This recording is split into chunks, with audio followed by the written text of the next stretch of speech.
Okay, so this course is kind of divided into thirds, and this is sort of the last lecture of the first third. So the first third is kind of about basics of quantum mechanics and some fun things you can do with basic quantum information theory.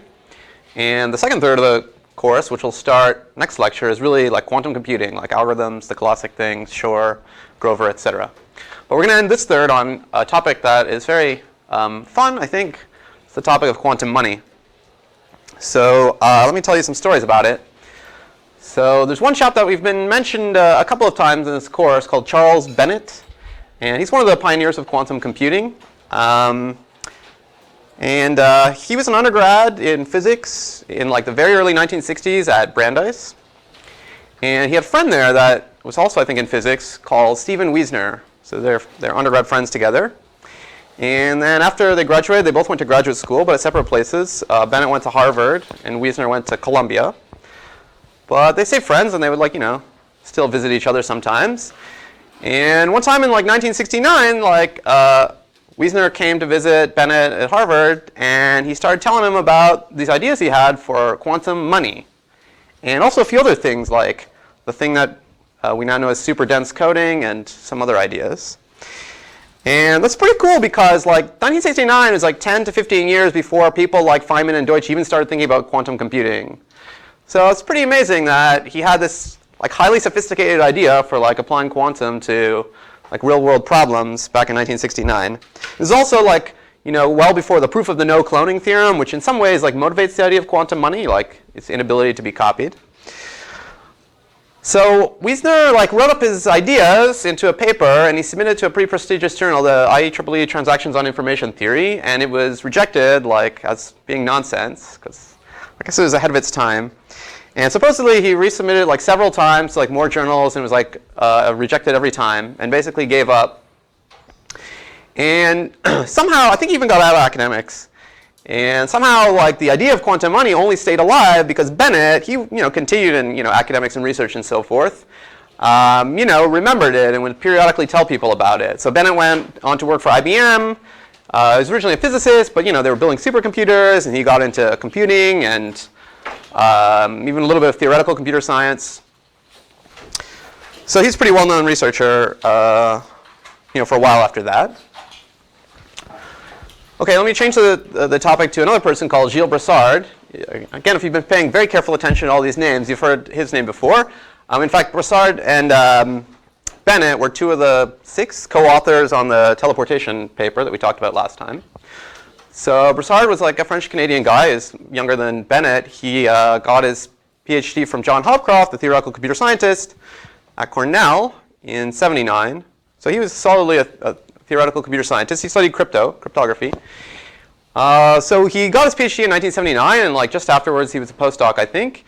And it was October 1979, and he was in San Juan in Puerto Rico, and he was swimming at a hotel beach. And this other guy he'd never met before swam up to him and started telling him about quantum money.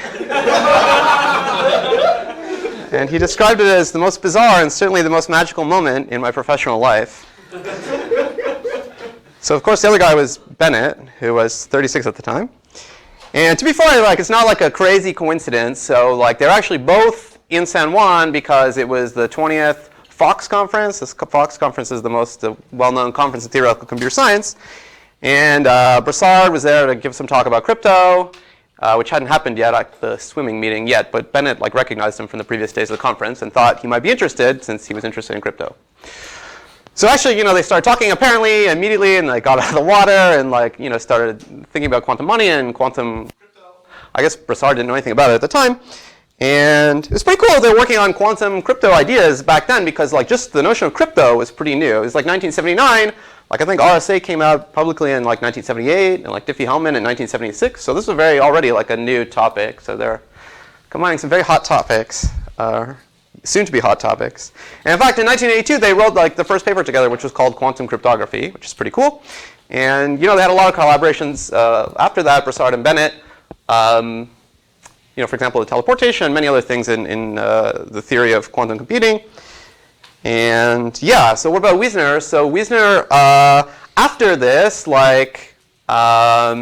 I guess like he resubmitted his paper again. It appeared in a journal that was devoted, SIGAC News, to like the best papers from like 1981 crypto conference. But he stayed academics. He actually lives now in Jerusalem, and he's a builder. And I think that's by choice, apparently. I mean, that's what he wants to do. OK, so what is quantum money? So I'll tell you the idea of it. So somehow you imagine like there's a bank, and it can issue these quantum things that could be money. So sometimes they're called quantum banknotes, or I'll call them coins. That's a little non-standard. They're sometimes called bills or banknotes, or sometimes I'll call them tokens. But you know, think of them like money. And okay. And this actually is going to be some multi-qubit state, as we'll see. Okay, that's going to serve as your quantum dollar bill. It's all one denomination, let's say. And you know, you have people that can get these things and you know, put them into their wallet. I don't know how to draw a wallet. Maybe, I don't know. And you know, trade them or whatever. And yeah, the whole point of why it should be cool is that, as we saw last time, there's this no cloning theorem, which says that like there's no machine or device or physical device that'll take a qubit state in an unknown qubit state and like make 2 copies of it. And that's like exactly what you want for money, right? So this no cloning theorem, well, we're going to talk about it carefully, but it's somehow implying that like you cannot do this. Okay, if these are somehow quantum states. So this is called duplication or counterfeiting. And of course, you know, if you could, you know, turn 1 coin into 2 coins, you could repeat this and get like any number of coins. So just this idea of duplication is really equivalent to your ability to like generate an arbitrary number of counterfeit bills. And the idea, of course, is that, as I said, maybe quantum states could somehow be good at serving as money because the no cloning theorem says that you cannot duplicate states. And of course, that's totally different from classical information because, you know, classical information can be copied indefinitely. So no matter, I mean, in theory, at least according to the laws of physics, you get some fancy ink, you print it on some paper or some textile or some plastic, and you call it a dollar bill. You know, there's nothing in physics stopping somebody from like copying that arbitrarily. I should mention, by the way, this idea is clearly ahead of its time. In fact, it's still ahead of the current time because this wallet thing is a bit of an issue. Like even the fanciest physics labs have a hard time like holding on to a multi-qubit state for, you know, more than 1 second without it like decohering into nothing. So to keep it, you know, at room temperature and walk around with it is currently fictional. So it's well beyond today's technology.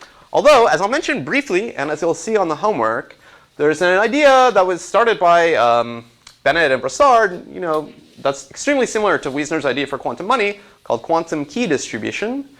And that actually is totally technologically feasible for reasons I'll mention. And in fact, there are like companies that will sell you this service. But the quantum money is a little bit trickier. But for now, we're just going to assume that, you know, we can have these states and carry them around and so forth. OK, so there's one more aspect to quantum money, which is that somebody may try to like duplicate or counterfeit a quantum banknote or quantum coin. And so we need a procedure to test if a coin is fake. But to test if a coin is valid versus forged, okay, in the quantum money story, you must bring it to the bank.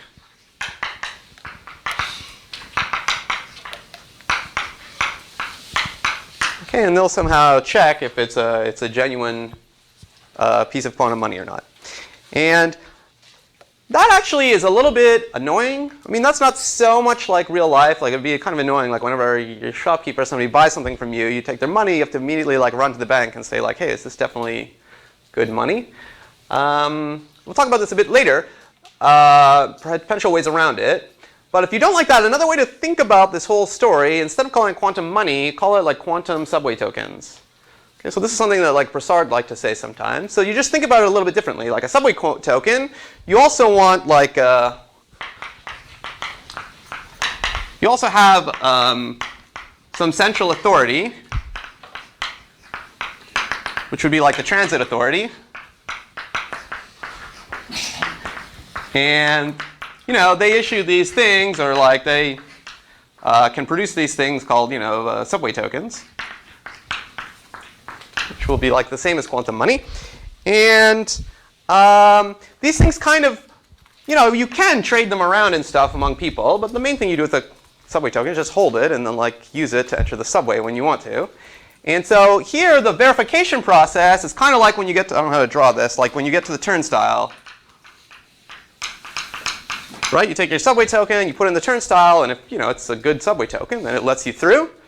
And if it's a bad one, like it blocks you from going through. Okay, and of course in real life, right, people also try to like, you know, counterfeit subway tokens. That could be lucrative, and hopefully quantum money or quantum subway tokens will prevent you from doing this.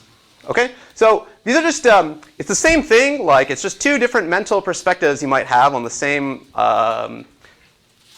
object that we're trying to build, okay? And sometimes I'm going to pass between them in this very lecture. Sometimes I'll call them, you know, quantum money or quantum coins. Sometimes I'll call them subway tokens. And sometimes I'll call like the agent that tries to verify them the bank, and sometimes I'll call it the turnstile. But same thing. Yeah? So about like verification and sending every time to the bank, isn't it what is happening when you're actually paying with a credit card like all the time? Or yeah, I guess so. Like when you pay with a credit card, like the shopkeeper like implicitly just accepts your money and then like verifies it with the bank later. That's right.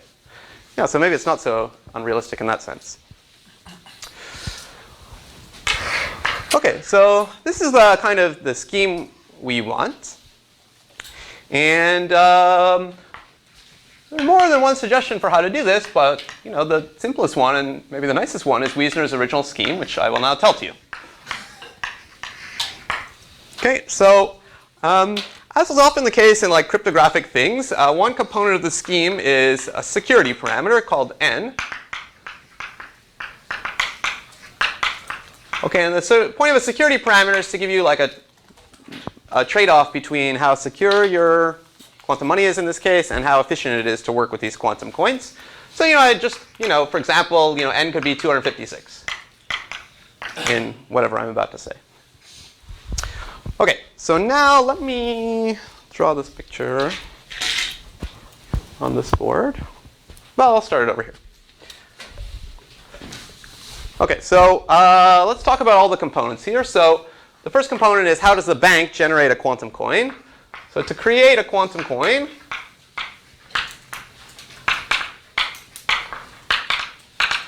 the bank does the following.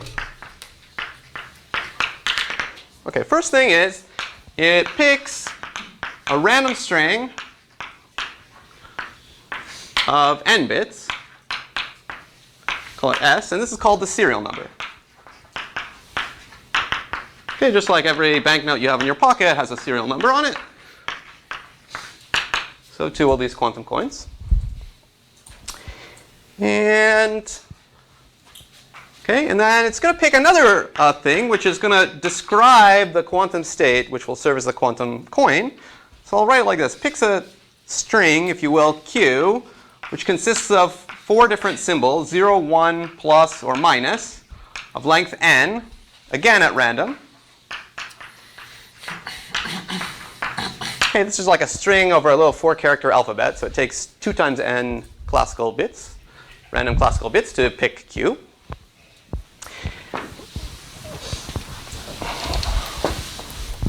Okay, so for example, maybe Q could be hypothetically, I don't know, 0 plus 1, 1 minus something.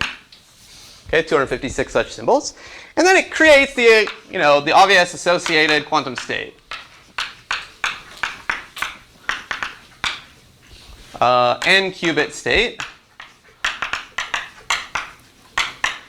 which we'll call psi. Okay, and like in this example, I just don't want to write it in an annoying way, it creates the state where the first qubit is in state 0, the second qubit is in state plus, the third qubit is in state 1, fourth qubit is in state 1, fifth is in state minus, etc. Okay, just for whatever. So this is a classical description of the state it then creates. Okay, it's n unentangled qubits.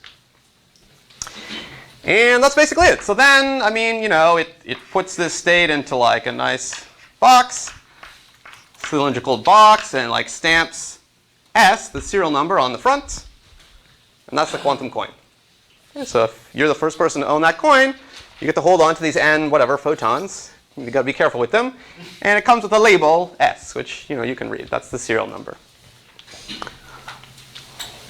Great.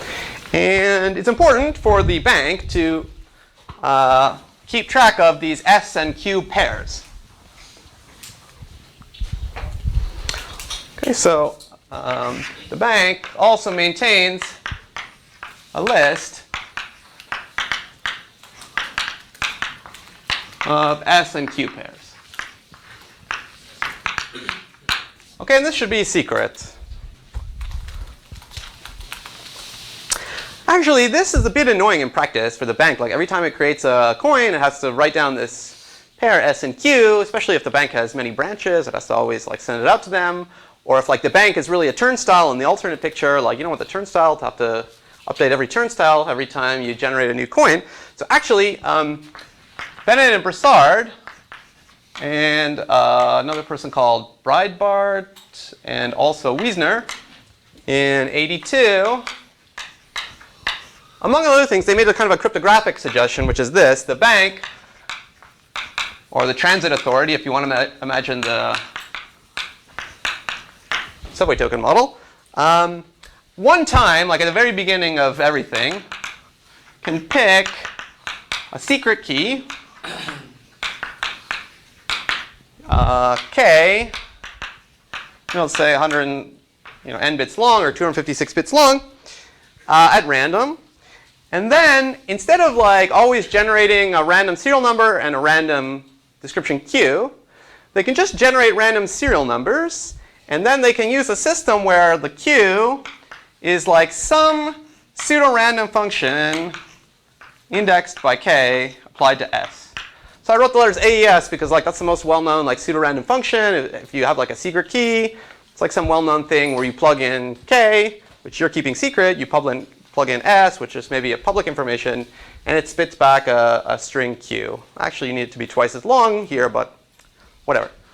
So in this idea, Q is like a secret, sort of scrambly cryptographic function of S. Okay, and so if you believe in the security of this pseudo-random function, or AES, then this should be more or less as good as having Q be like sort of totally random vis-a-vis S. And then it's very convenient because then the bank or the bank's branches or all the turnstiles only need to remember one thing, k.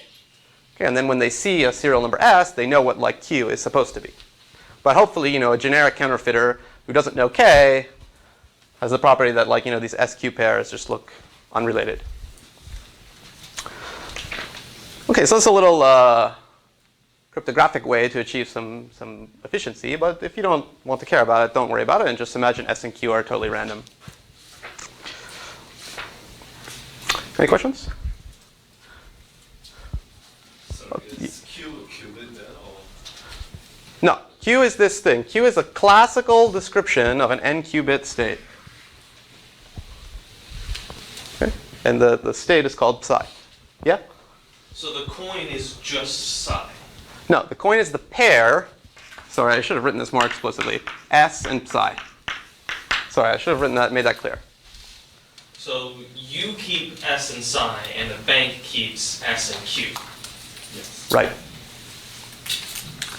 Yeah, you keep S and psi, carry it around. You can give it to your friend. You can try to put it into the turnstile. And now let's talk about verification, which is like how does the bank or the turnstile check whether a pair, S and psi, that you feed into them is actually good. And this is a bit tricky because, right, like so the bank or the turnstile, they know what the Q is for S. Well, if you give them a bogus S, then they'll be like, I never issued this S before.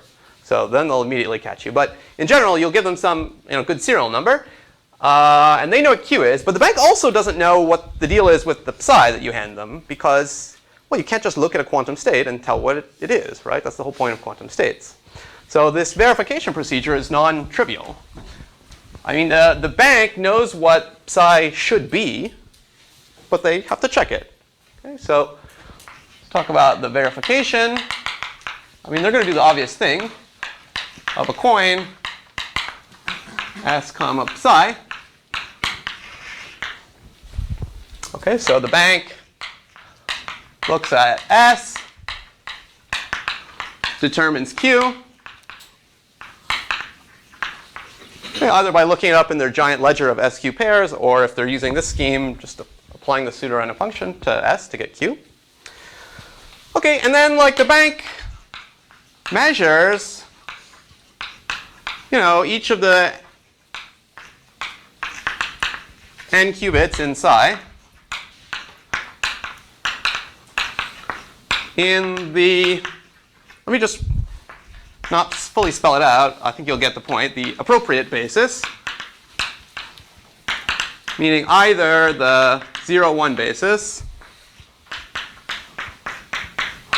or the plus minus basis. Okay, just to say what I mean, like if, let's say the bank looks at S and determines that Q is this specific one, okay, then the first qubit, it knows is 0, so it's going to measure in the standard basis. And the second qubit is supposed to be plus, so it's going to measure in the sign basis. The third one will measure in the standard basis. Fourth one in the standard. Fifth one in the sign, etc. Maybe you call this the Q appropriate basis. Okay. So it kind of does n sub-checks, sub-verifications. And it knows what outcome it's supposed to see on its measuring device, right?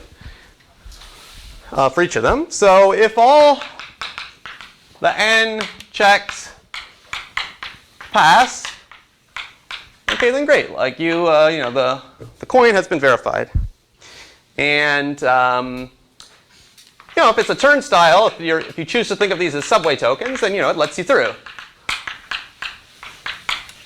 And also, the natural thing for it to do would be to eat your token, right? That's how these things work. You just, when you put in a good one, it takes it, and then you can go through.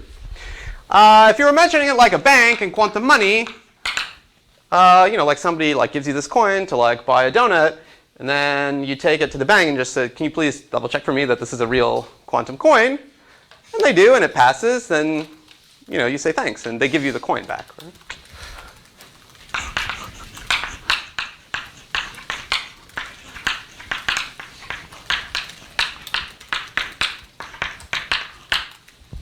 Right? Although actually there's something, as we'll talk about at the end of this lecture, there's something fishy about this idea. Maybe you might think of something different they might do instead of just giving you the coin back. Yeah? Would it... Oh, okay, never mind. Okay. Okay. On the other hand, if at least one of these checks fails, well, then it seems somebody's trying to cheat. So maybe a counterfeiter has tried to make an invalid quantum coin. So if you're the bank, maybe they call the cops on you, or the feds, for you counterfeiting money. Maybe if it's the turnstile, if you think about this in real life with the subway turnstile, it just spits the coin back out, and you're not allowed to pass. And it's a bit different here, right? Because here they actually give you your bad coin back, and here, I don't know, everything goes crazy. You get called to the police. Yeah?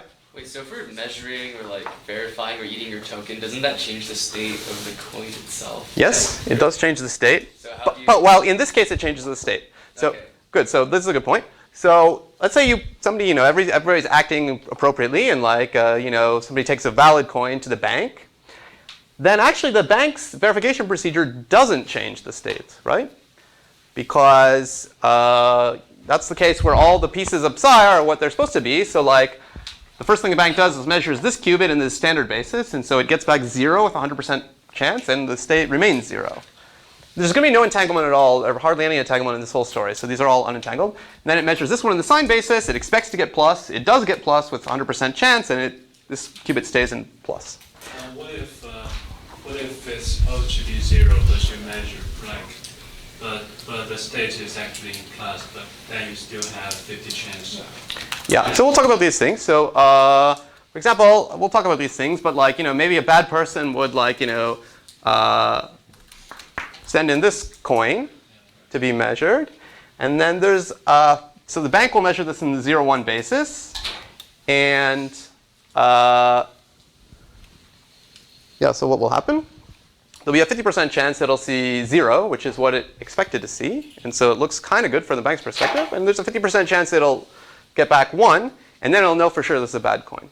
Okay? So when I say the bank, I mean, the bank does not necessarily fully succeed at checking everything it wants to check, but it's attempting to check the coin, I should say. So we need to make n quite big to ensure the possibility of Right, so the comment was we should make n quite big to assure the possibility of catching a bad coin. Yeah, it's a little bit subtle, right? Because if only one qubit is like bogus, then there's like a 50% chance that the bank would catch that. If many qubits, pieces of it are bogus vis-a-vis q, there's a much bigger chance you'll catch it, and that's one motivation for making n larger. Yeah? Doesn't there seem to be a problem with the turnstile spinning back your coin because it's changed the state? Couldn't you use that to now figure out what the right state is? Oh, very good. I'll talk about exactly this in a short amount of time. But yeah, there is something a bit funny or like unsafe about this idea that the turnstile, after verifying, if it determines it's a bad coin, if it's just like pretty calm and just gives you it back. It's actually giving you back the post-measured state. Okay, so in this case, when this is supposed to be 0, and the turnstile measures this, and maybe the measurement outcome is a 1, then it says, oh, error, and like it returns this quantum subway token. But then the state does change to 1, and you would maybe be holding this state now. So that does lead to some issues that we'll think about relatively shortly. Yeah? So S is only used to identify Q. Yeah. And we're only measuring psi relative to Q. S is done once we get Q. Yeah. Yeah, it's kind of a coincidence that S is composed of bits. That's a good point. S is only served as like the public face of like the secret Q. Okay, so that the bank or the verifier can determine what Q is supposed to be based on this coin. S has nothing to do with the verification procedure. Very good point. Except insofar as the first part where it figures out what Q is supposed to be. More questions? Yeah. And actually, I mean, yeah, you have to think about it a little bit in real life because it's not totally obvious. Like you might think that like, oh, the turnstile, if like as soon as it detects one error, like it should call the police or something. Because, okay, maybe in real life, these wallets you store your qubit state, your quantum coin state in is maybe causes a little bit of noise. It's not perfectly stored. You might actually expect that like a couple of the qubits might go wrong in real life. And so even in the bank case, like maybe the bank should not like freak out hysterically if like 1 out of the n qubits is broken. So that might motivate a little bit how you might potentially change this verification procedure in practice. But let's not do that. Let's assume like a highly idealized world where the honest users can keep their qubits perfectly stored forever, and like if at least one check fails, like we consider it to be a bogus coin. Okay, so yeah, we'll talk about some of these things later. But let's talk about the whole raison d'etre of quantum money, the non-counterfeitability, the non-clonability.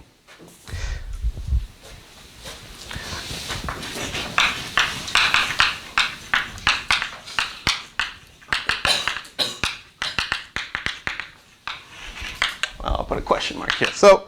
Right, what we want to rule out here is somebody who's got a genuine coin somehow, I mean, they should not be able to do this, make 2 copies of it.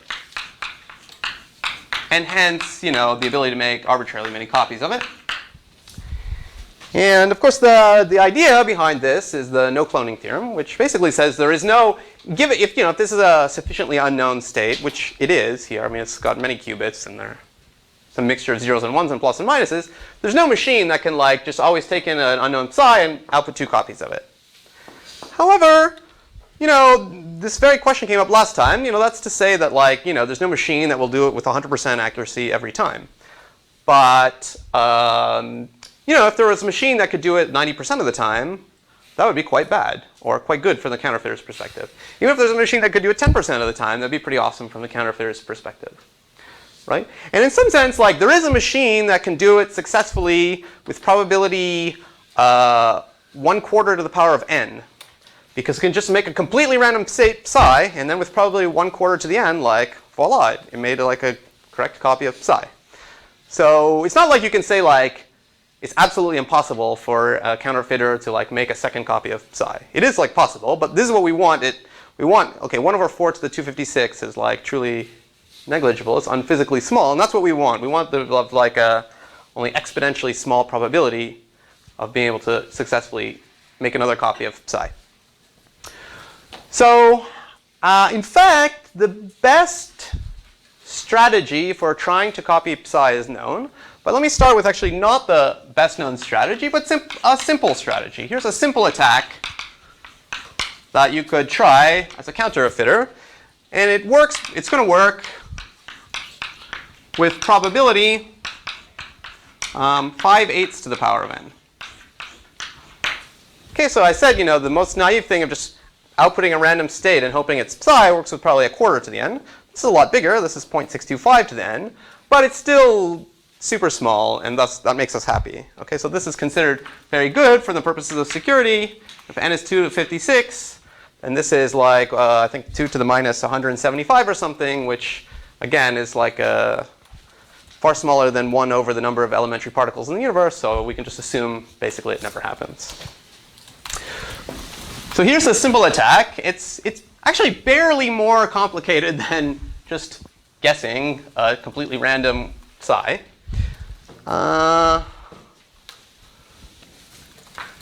It basically just hopes that psi is like all zeros and ones, or like maybe mostly zeros and ones, which of course is quite rare. So here's what the counterfeiter does. Measures each qubit. I'll call the individual qubits psi I, I going from 1 to n, in the standard basis, the 0, 1 basis. Okay, so it gets some outcomes, which I'll call, I don't know, R. So maybe it looked like this, 0, 1, 1, 0, 0, 0, for example. Okay, and then like it just makes 2 or more, but we'll assume we're just trying to duplicate, 2 copies of this coin. S. Well, in this case, I mean like, well, in this specific case, like S 0, 1, 1, 0, 0, 0, and then another one like S. Okay, well, it makes 2 copies of this coin. Okay, so it just prepares 2 quantum states whose classical description is this, and it labels each one with S, and then it says, oh, I hope the turnstile doesn't notice that like these are bogus coins. So yeah, when I say the probability that this attack works, what I'm actually talking about, what is the probability that both coins will be accepted by the bank? Okay, that's when we say like the counterfeiter's attack has succeeded. When it creates 2 coins, starting from 1 valid coin, it manages to create 2 coins that the bank would accept. Okay, so let's try to figure this out. What is the probability that both copies get through the turnstile or the bank? Okay, I think if we work this out, it'll give us a good intuition about how this verification process works. Should we calculate the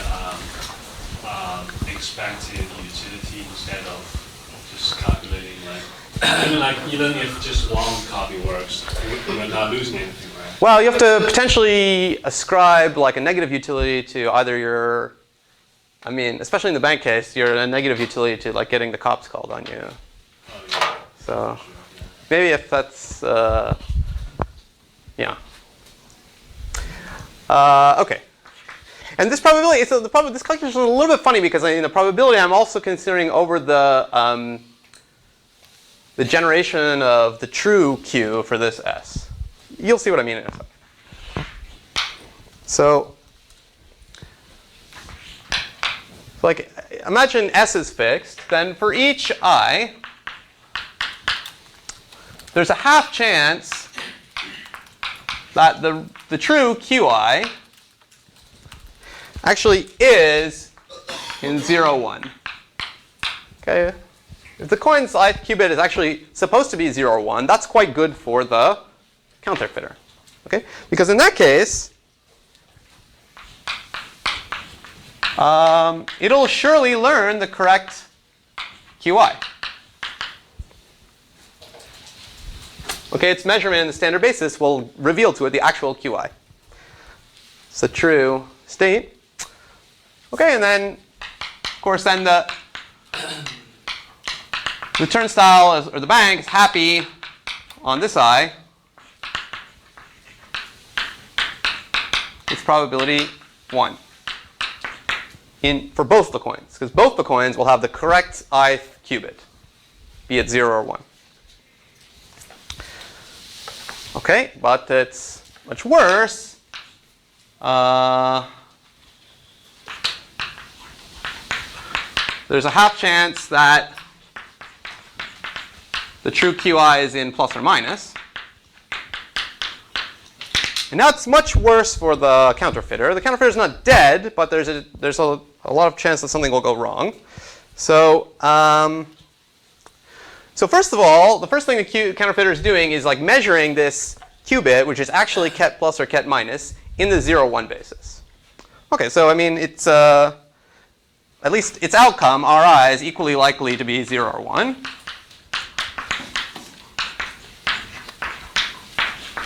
Okay, so then the counterfeiter puts this 0 or 1 into the ith slot of both its coins. That's wrong in both cases, but that's what it does. Okay, but still has a chance of satisfying the turnstile. So the probability of the turnstile or the verifying bank measures, Ri to be Qi. What I mean is, right, the turnstile is expecting either ket plus or ket minus, so it's measuring in the sign basis. And it's measuring either 0 or 1, ket 0 or ket 1. Doesn't actually matter. The chance that it sees the one that it expects is, again, a half. Okay, and that's true for both of these bogus coins. Okay, so the probability that the turnstile is okay with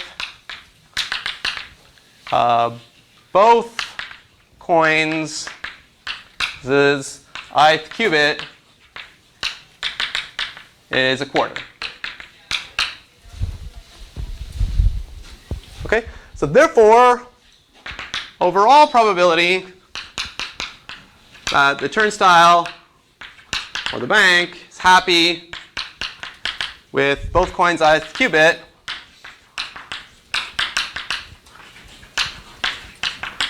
is, well, it's a half times 1, that's the lucky case for the counterfeiter, plus a half times a quarter, which is 5/8. That's basically the end of the proof, because that happens independently for the all-in qubits.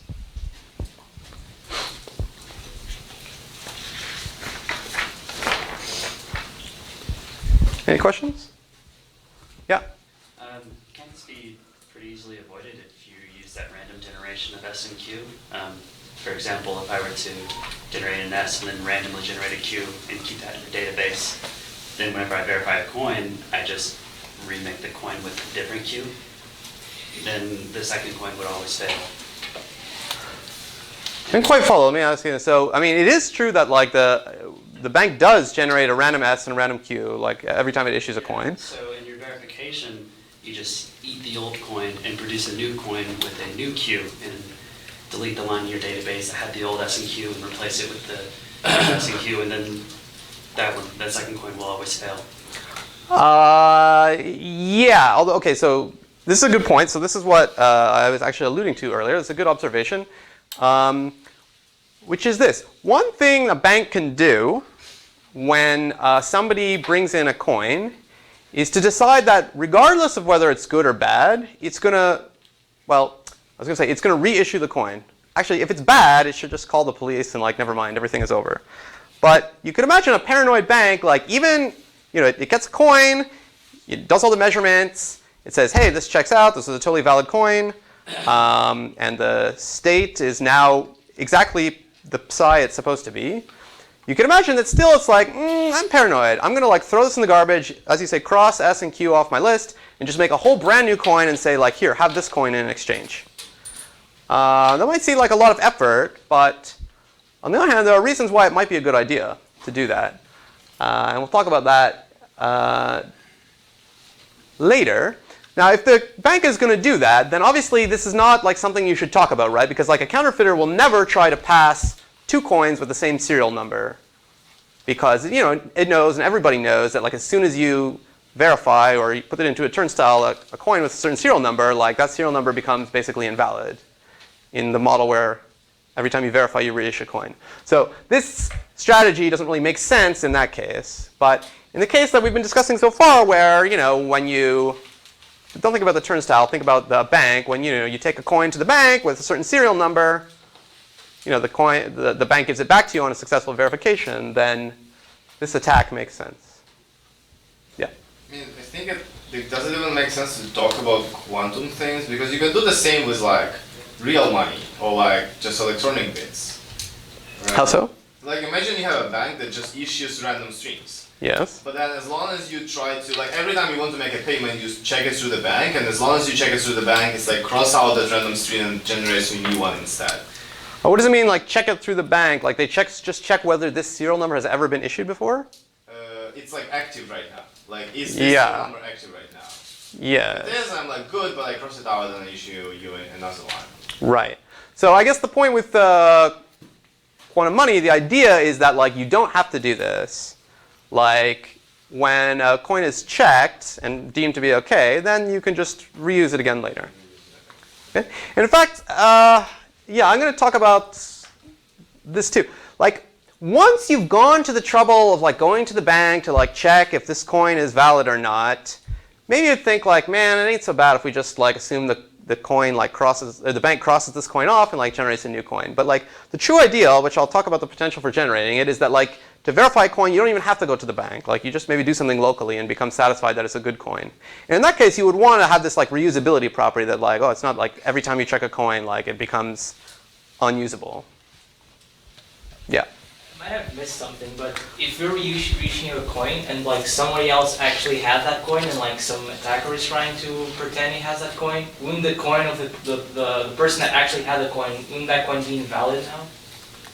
Can you say it again? So someone actually had that coin, and Yeah. like an attacker tried to pretend he had the coin of this person. Yeah. And that coin was invalid. If the bank is reissuing this coin, now like he has some different queue, and the person that originally had this coin, now this coin is invalid, so he cannot use it, even though it was a valid coin before the attacker used it. You're saying like you've got like a genuine coin, you're a good person. I like look at your serial number. Then I go to the bank and like, with my potential counterfeited version of that coin, ask the bank to verify it. If the bank is the very paranoid type that like even on successful verification it reissues the coin, and that's like kind of bad for the whole scheme, because if I manage to counterfeit your coin, then I've just like ruined your coin, and like you didn't even do anything. You were just like hanging on to your coin. So maybe that is one reason why you wouldn't want to have this in practice. Although one would hope that it's not possible for me to successfully counterfeit your coin just based on the serial number. I think it's as equally bad. Like if you can actually construct the same coin, it's equally bad for the society. If like even if I destroy mine, it doesn't matter. If I can create like a billions of coins, then your coin worth nothing right now. So Right. Right. So I think it's not. So I think it's not inherently bad if a paranoid bank like replaces your coin when it's verified. It's just like kind of a drag efficiency-wise for the whole system. Okay, so in fact, this 5/8 to the n is not optimal. The optimal attack in this model we're talking about is only a bit better, though. It's 3/4 to the n. It's proven independently in 2011 by Molina et al. And Pastovsky et al. And Also, you might think like it's a little bit specific that we're like considering the task of you have one valid coin and you're trying to make two. But in 2013, Aronson showed that like you can have all the same bounds. It reduces to this case, if you're considering the problem of you have k valid coins and you're trying to make a k plus first coin. Okay, so that's pleasant. And one more anecdote about this is in the original paper, Wiesner, to explain why his coins were potentially secure, he just said, well, the best thing the attackers could do would succeed with probably 3/4 of the n, which is very small. But like his analysis or what he wrote was like completely bogus. Like it had nothing to do at all with the truth. And it was like, at the level of sophistication of this argument, but it was wrong. But then it actually turned out that 3/4 of the n was the best probability with which you could succeed. Okay. Right. So let's talk about some good things and bad things here. We've talked about a lot of them, which is nice. Okay, so one potential defect or downside or criticism, let's call it a criticism, is that verification requires bringing a quantum state to the bank.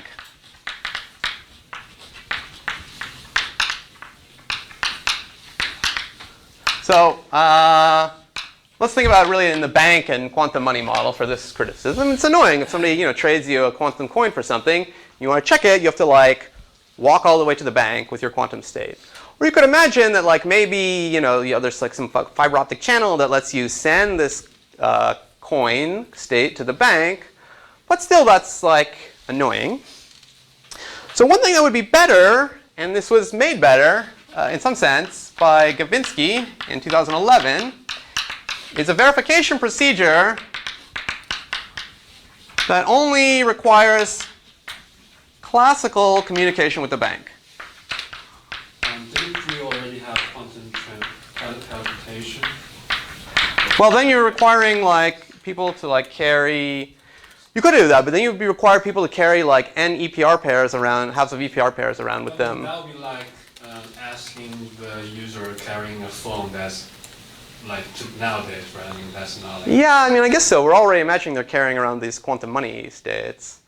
But you have to like physically, like the bank would have to have like these halves of EPR pairs with every coin user. So I think that's pretty annoying.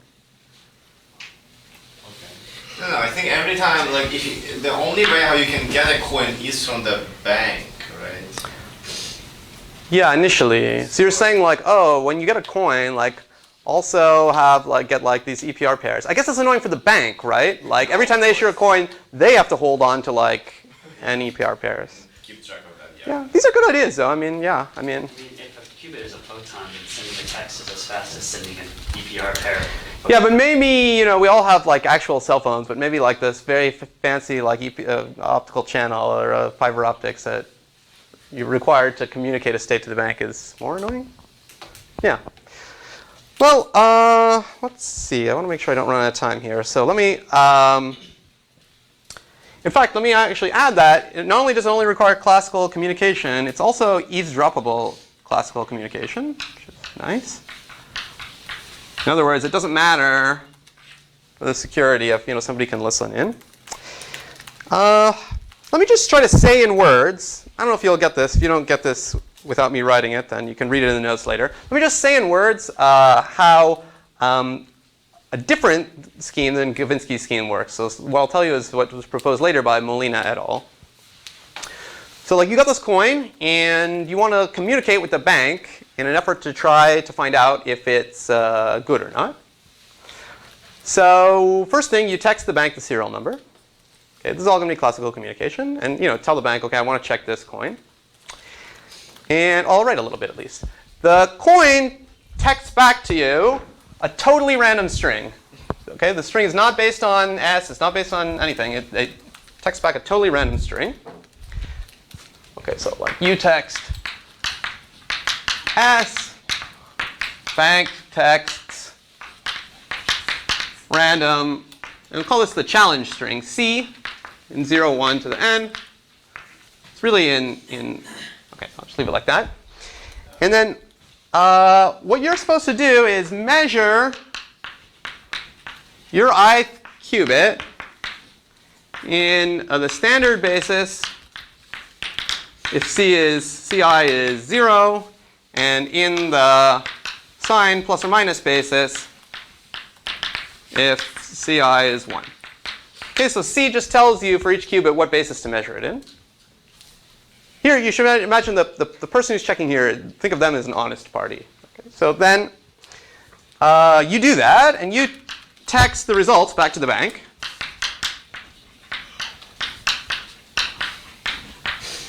You know, you say, okay, I got like 0, 1, plus, 0, minus, minus, etc. Okay, and now the bank knows Q. It knows the classical description of the coin. And so actually, when it generated this random C, about half of the positions I correspond to like the correct basis for Q, and half of them don't correspond to the correct basis. And the bank knows which is which. So the bank just like forgets about all the 50% or so of positions where the challenge string was specifying like the wrong basis vis-a-vis Q. Okay, but for the 50% of positions where it was specifying, you know, the right basis that it would have measured in, it just checks that your results are what it would have gotten. Okay?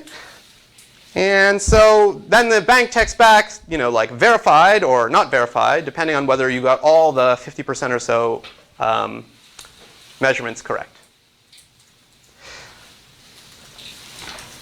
Now, I won't talk about the security of this, but I mean, it's not, I guess, too hard to show that it's about equally secure as the bank measuring itself, if you're willing to lose this 50% of the positions. So that's good. There's one obvious downside with this scheme. Can anybody suggest it? Yeah? What happens to the qubits you measure in the wrong basis? You've like stuck them into a different basis. Right. You've ruined like 50% of the qubits because you've put them into like the totally wrong basis. So indeed, this verification procedure like ruins the coin. The quantum coin part, okay? So in fact, it's like if the bank texts back to you like verified, it's kind of like you should assume the bank also texts back like, I owe you 1 coin, all right? So that like later when you have free time, you can like go to the bank and like get a new coin. But at least on the spot, you can verify it yourself with classical communication. Yeah? This work well for like a store. For instance, where the store could like verify that someone has given them a valid coin and then would go into like the store's vault or whatever. Yeah, I can imagine that like, okay, this allows the shopkeeper to like quickly catch counterfeiters. But then, you know, if there's a good relationship with the bank, you can say like, look, at the end of the week, I'll come into the bank and you can give me all the coins that you now owe me that were successful verifications. Yeah. Now, okay, so some comments on that. First of all, Gavinsky proved that like any verification procedure that only uses classical communication, it has to ruin the coin. So actually, that's life. You have to just accept that. And actually, as we've talked about several times, we're going to talk about like why it's not so great for the bank to let you hold on to a successfully verified coin anyway. So we'll not be so sad that it gets ruined.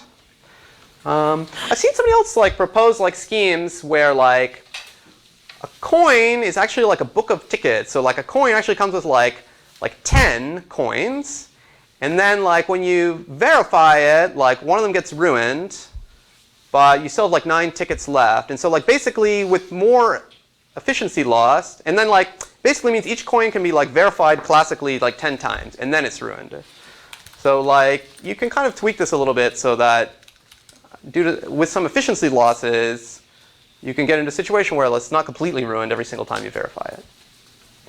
But let me not get into that. Okay, let me also say in words, I alluded to this briefly at the beginning of the lecture, but this quantum money setup with this verification procedure is extremely similar to this thing that Bennett and Brassard invented shortly thereafter called quantum key distribution. This is, we'll talk a little bit about it on the homework, but this is basically a quantum way for like a spy headquarters to send a one-time pad to like a spy out in the field. So one-time pad is like if two parties can share some random strings, they can have like completely secure communication, but only if they're sharing these secret random strings. So if you don't, two parties who are distributed don't have this one-time pad, they can't do it. But this quantum key distribution lets one party send another random string to another party. And the security guarantee is that even if an eavesdropper listens in on the whole conversation and taps that fiber optic channel that has both classical and quantum bits going through it, the two spy parties can either detect that somebody eavesdropped them, in which case they like abandon ship, or they get the one-time pad shared between them. And the scheme for doing this is very similar to this quantum money stuff, so it'll show up on the homework. And also, that's the thing that is actually completely feasible in practice, and some companies in Switzerland will actually sell you this service. So it can really be done. So how much is it better, or is it better at all from the normal cryptography algorithm that you're using right now? Well, right now, it's not very useful in practice, I think, because, this assumes that you have a burning desire to use a one-time pad scheme. So you're going to have, at some point in the future, you're I have a message that's so sensitive that I don't even want to trust public key cryptography. I want to have perfect information theoretic security. But you get yourself into a situation where you can't go back and meet your friend and create a secret one-time pad. So it's kind of an obscure use case, probably, right? That you wanted this distributed way for somebody using qubits to transmit a one-time pad to you. So I don't know if this company makes tons of money, but it's pretty cool that you can do it, and it cannot be done classically. Okay, so I want to now get into this final issue of what should really be done on a successful coin verification, on an unsuccessful coin verification. So let me write down here our two mental models. We have it's the same quantum stuff, but maybe just a different way of thinking about it. The turnstile and the subway tokens versus the bank. And let's think about what should be done when you get a bad coin versus when you get a good coin.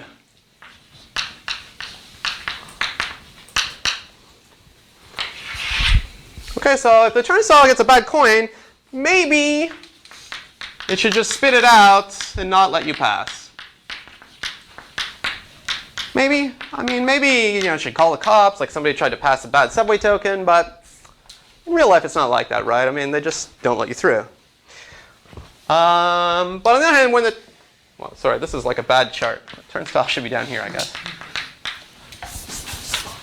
A question mark or something. Okay, when the turnstile gets a good coin, this one is obvious, right? It just lets you through, and it eats the coin. It's kind of nobody ever gets to use that serial number again. Okay, when a bank gets bad money, this is where it calls the cops. And then what about when the bank gets a good coin? This was the one that we've talked about already. So it could say okay and give back the coin. That's what I've been intimating it does so far.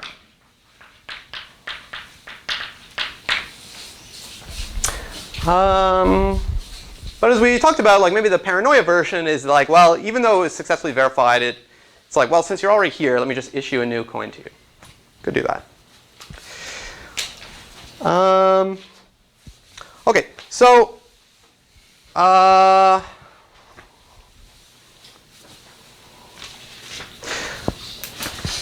right, so let's consider the most naive authority here, the one that when it gets a bad coin, it just spits it out after it verifies and gives it back to you. In that case, when it gets a good coin, it really better reissue a coin. Okay? And that was already brought up, the reason for that. I'll sketch it quickly. But if the bank is so naive that when you pass it a bad coin, it just says, no, this is bad, but here you go, you can have it back. Then there's a pretty straightforward counterfeiting attack on it. Okay? Okay, so say the bank gives back non-verified coins.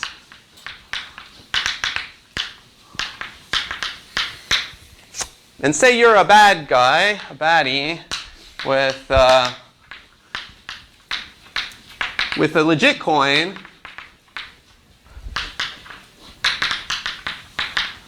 as psi. Okay, and you want to duplicate it. Okay, can somebody suggest what to do?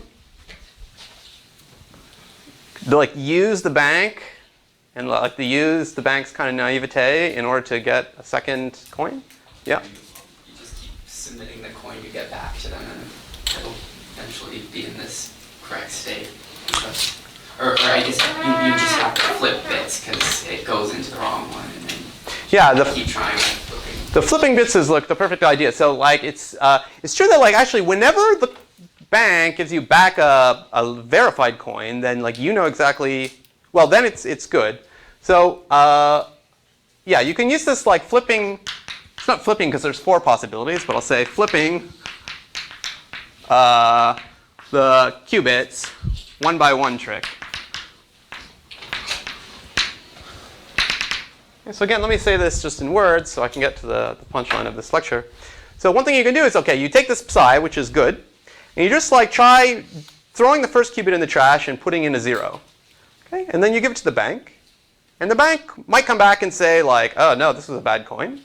Or it might come back and say, oh yeah, this was a good coin. Okay? If the first qubit really is supposed to be 0, then it'll always come back and say, this was a good coin. But it might also come back and say it was a good coin even if the first qubit is not 0. Right? If it's plus or it's minus, the real first qubit, what it's supposed to be, then there's a 50% chance it'll come back. But there's also a 50% chance that the bank will say, no, this was bogus. Okay, so whenever you put in a wrong first qubit, there's at least a 50% chance that the bank will like helpfully say, oh no, that's bad.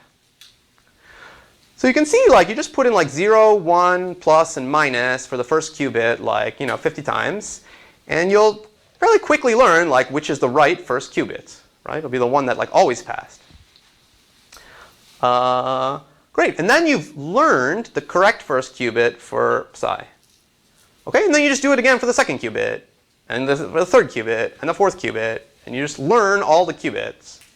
So, you can learn, based on what I just said, all the correct, QIs,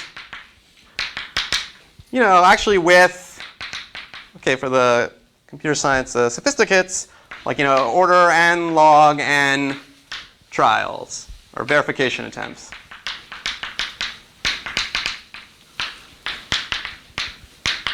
And I should add with high probability.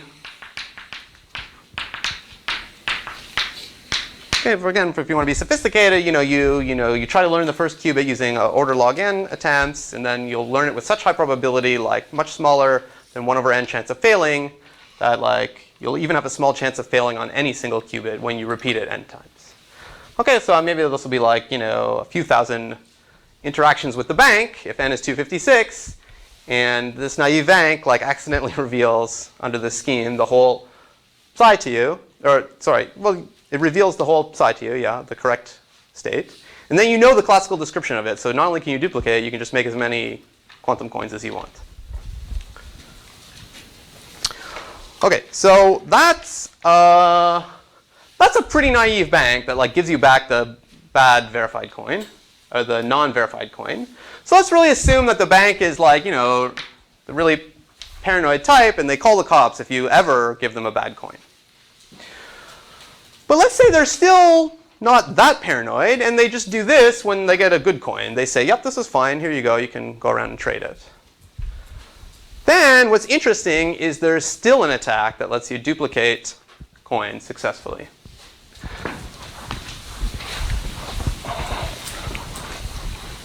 And this kind of proves that the bank really has to not do this. It has to like be paranoid and like reissue. Okay, so I'm going to give this attack, interactive attack by Nagaj et al. This is about 3 years ago. They came up with this. Okay, and basically, I'll summarize it. Given one legit coin,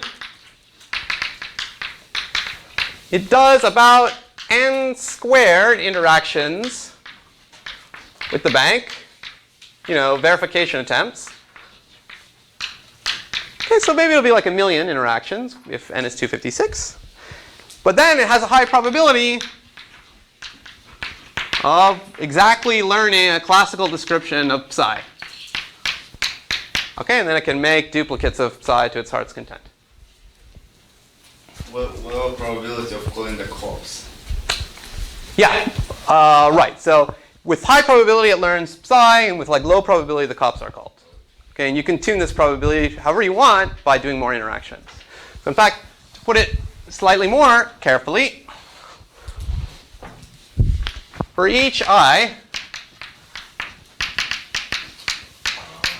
the scheme does some C checks, and you can choose C, and has probability, this part of the scheme, about 1 over C of the cops getting called. So of course you choose C quite large so the cops don't get called. And otherwise, if the cops aren't called, you learn the ith qubit psi I. Okay, so this is what I'm going to actually tell you what the attacker can do. Just a sec. And once you know this, then you just set C to be somewhat bigger than n. And you repeat this for all I in 1 through n. Okay, and that's why there's about n squared overall interactions with the bank. And in this round, for each coordinate, you have less than a 1 over n chance, let's say a much less than 1 over n chance of getting caught. So even your overall chance of getting caught by the cops can be made small. Yep? Is the idea similar to the Elitzur-Vaidman bomb where we can rotate it? Yes, perfect. It's extremely similar to this Elitzur-Vaidman bomb. Okay, so like getting the cops called on you is like the bomb going off.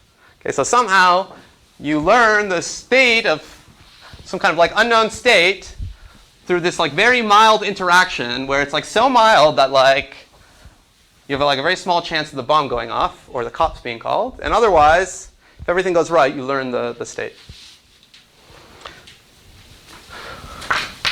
Okay, so it's exactly like the Elitzur-Vaidman bomb.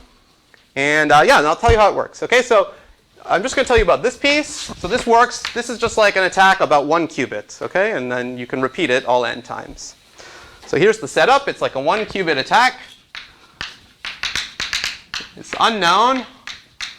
It's either 0, 1, plus, or minus. Okay. So you have this qubit. It's an unknown qubit. I'll call it U. It's this good old picture. Everything is going to have real amplitudes here. It's either 0, plus, 1, or minus. Okay, you don't know which one it is. You want to figure out which one it is. Okay. So now I'm going to say some words that are very similar to Elitzur-Vaidman. So let C be a big integer of your choice. Actually, eventually we'll want it to be even, so let's leave it at that. And let epsilon be 90 degrees over C. That's an angle. Okay, so you got this one unknown qubit that you can, let's just imagine now like n is 1. So you have this qubit that you can pass into the bank. Okay, and what you're actually doing is like, first you're working on the first qubit to figure out what the first qubit of psi is. So you save all the legit qubits, n minus qubit 2 through qubit n, and you're going to be like varying the first qubit that you would glue onto that when you give this thing to the bank. Okay, so we're always going to assume that you've correctly got all but 1 qubit, and you're working on figuring out that last 1 qubit. Okay, so basically I'm going to start talking about submitting 1 qubit to the bank, but actually it's together with the other n minus 1 correct qubits always. Okay, so you got this 1 qubit. You want to figure out which of the 4 possibilities it is. So here's what you do. First, you prepare your own qubit. So I'll say attach. I'll call it the control qubit.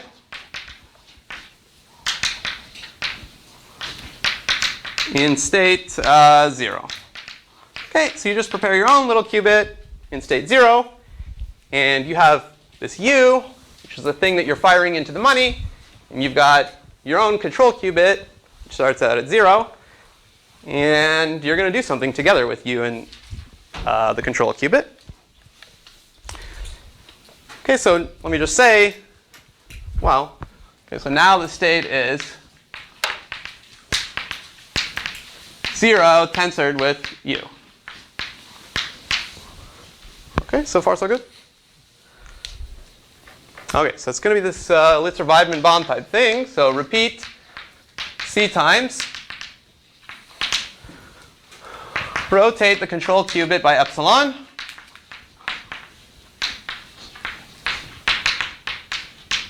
Okay, so apply the little unitary transformation that takes the first qubit and just rotates it epsilon.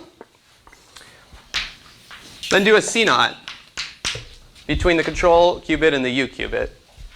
So this actually entangles your control qubit with the money qubit that you're going to give to the bank.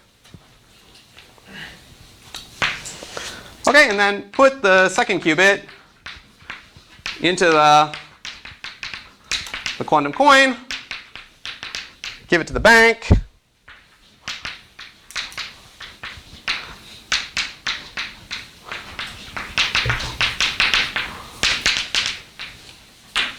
And you get back, if the cops aren't called, the post-measurement state.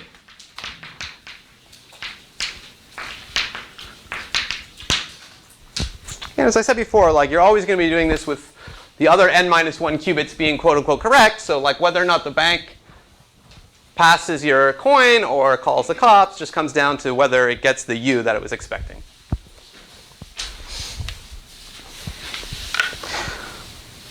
Okay, so you sneakily entangle the qubit with the banknote qubit.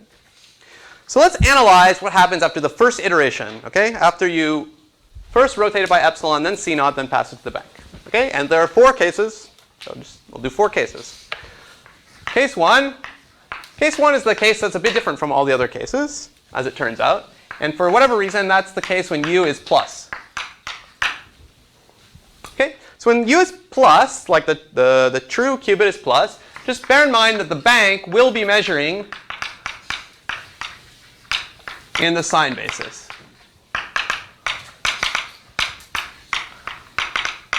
Okay, we want to make sure that the bank gets either the qubit plus or a qubit which is extremely close to plus, so it doesn't call the cops with high probability.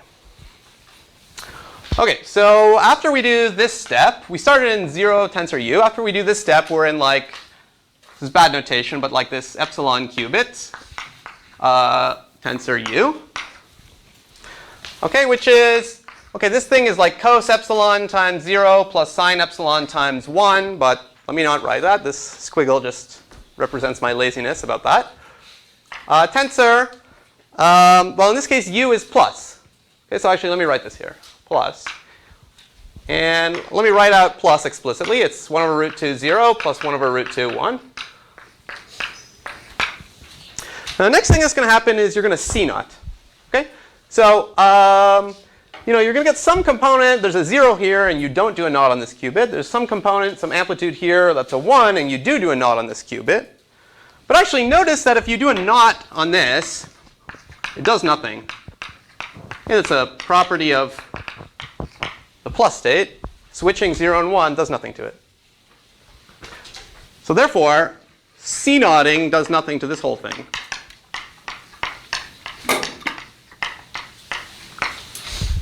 Okay, I went a little fast there, but think about it if you don't immediately see it. Doing the C-knot here doesn't even change this state.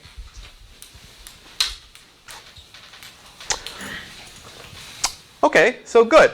So now the next thing we do is we give the second qubit to the bank. So what's the probability that the bank calls the cops? 0. Yeah. The bank now, these are unentangled, so it just detaches, and the bank now measures and gets the outcome plus with 100% probability. So this is great for you. The cops are not called at all. And the state stays the same.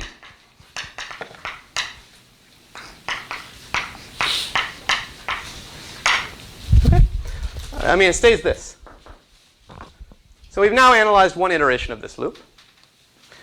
But now you can see actually what will happen in all the subsequent iterations, right? I mean, we didn't use any property of epsilon here, so this will just like keep ticking up by angle epsilon every step. And that's just like in Elitzur-Vaidman bomb, right? So actually after c steps, epsilon will be 90 degrees, meaning it'll be the state 1. Okay, so to summarize, at the end, the state is 1 tensor u. And the probability the cops get called is 0. Right? Okay, so in case 1, we're great on cops. They never get called. And the state is 1. And what's going to happen is that in the other 3 cases, when u is 0, 1, or minus, there's going to be a low probability of the cops being called. And the first qubit is going to end up in the state 0. Okay, so therefore, at the very end, if we measure the first qubit in the standard basis, we'll determine whether it was plus or whether it was not plus. And actually, with that in hand, then you can do a similar thing for all the other 4 possibilities and learn what the qubit state was. If I have a little bit of time, I'll repeat that at the end. But let me go on to the other 3 cases. OK, so let's imagine now case 2, where the u is 0. OK, let's figure out what happens here. OK, so well, originally it's 0 tensor 0. And then you do the rotation. And it's this epsilon angle state tensored 0. So let me now write it out properly. This takes us to cos epsilon 0 plus sine epsilon 1 tensor 0. OK, that's the epsilon rotated state. And now we see not. OK, so first we have this piece, cos epsilon 0, 0. That actually doesn't change because the control qubit, the first one, is 0. And we also have this piece, sine epsilon 1, 0. And the control bit is 1 here, so the second qubit does get knotted. So this goes to 1, 1.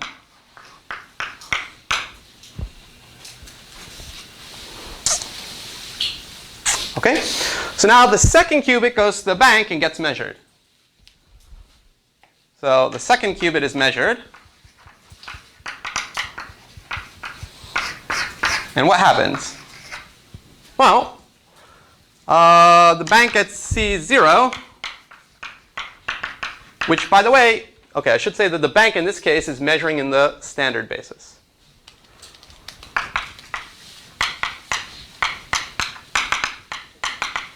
And it calls the cops if it sees a 1, and it passes it back if it sees a 0.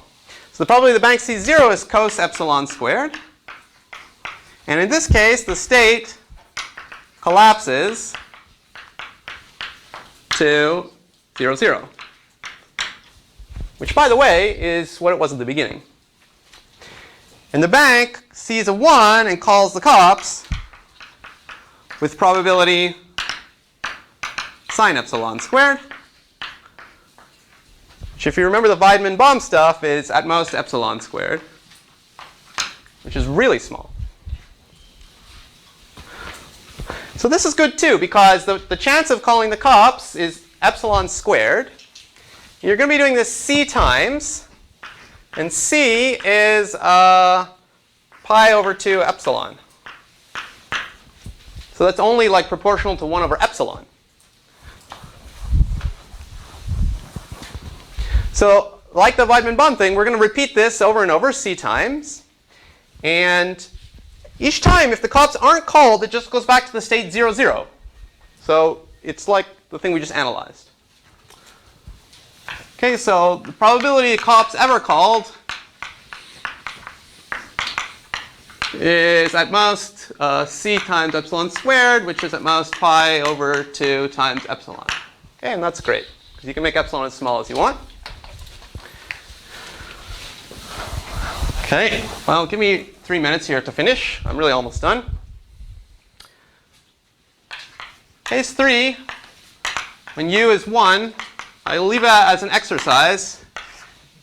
It's basically identical to case 2.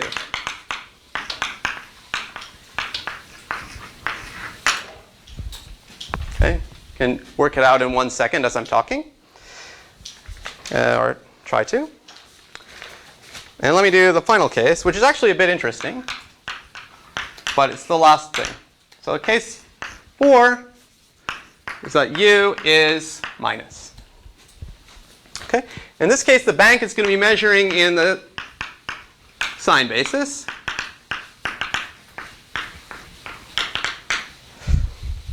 Okay. Good. So, after the control bit is attached and rotated epsilon, the state is this, but tensored with minus.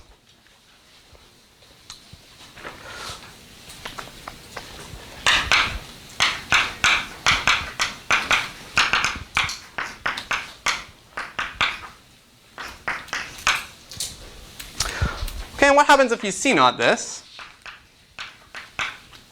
Well, you can ask yourself, what happens if you naught minus? Naughting minus is the same as negating minus, right? Because it switches 0 and 1, and minus is like 1 over root 2 plus minus 1 over root 2. Sorry, 1 over root 2, 0, minus 1 over root 2, 1. So if you switch 0 and 1, you get a sign. So what you actually get after C-naughting this component, 0 tensored with minus, doesn't change. But this component, sine epsilon, 1 tensor minus. Here the control qubit is 1, so you do apply a naught to this, so you get a sign. I mean a negative sign. So you get this. Okay, so maybe that went a little bit fast, but that's what you get. And I could actually factor out the minus, ket.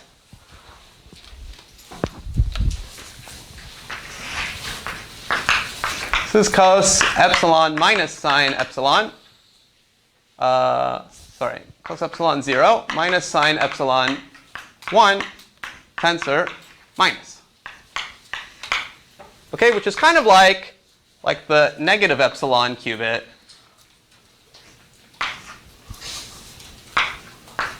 tensored with minus. So in this case, actually, again, the second qubit is always minus, which is exactly what the bank is expecting to see. So in this case, the bank always correctly measures minus, and there's no cops get called ever. And so you're done one iteration of the loop. There's no cops. And now what's the situation? The control qubit is at angle negative epsilon, and the other one is back at minus. So in the second iteration, you rotate this one back up to 0. You rotate to 0 minus. You do a C-naught. That does nothing, because the control qubit is 0. You give the minus to the bank, it measures it, it's minus, it doesn't call the cops. So you pass the second iteration. And now you're back where you started. You'll do this all again, and eventually you'll get here, the bank verifies this, you get back to minus epsilon. So the control qubit just keeps doing this. It goes from minus epsilon back and forth to 0. And the cops are never called. And at the end, this is the final state it's in. Okay, so I'm really basically done. To summarize, if U, the thing you're trying to learn, is plus, then the cops are never called and the first qubit ends up in state ket 1. If U is not plus, then the cops are rarely called and the first qubit ends up in state 0. So at the end of this, if the cops aren't called, you measure the first qubit in the standard basis. You determine whether or not the first qubit was plus or not plus. You can do that 3 more times with a similar scheme to determine if it's minus or not minus, 0 or not 0, 1 or not 0. And you've learned the first qubit. You repeat it for all n qubits, you learn the state. So just to summarize, this is all to show that the paranoid bank, which does not just give you back your coin when you successfully verify, but instead reissues a new coin, is the way the bank should act. Because otherwise, it does allow for counterfeiting. Okay, thanks for letting me go over time, and next time we'll start quantum computing.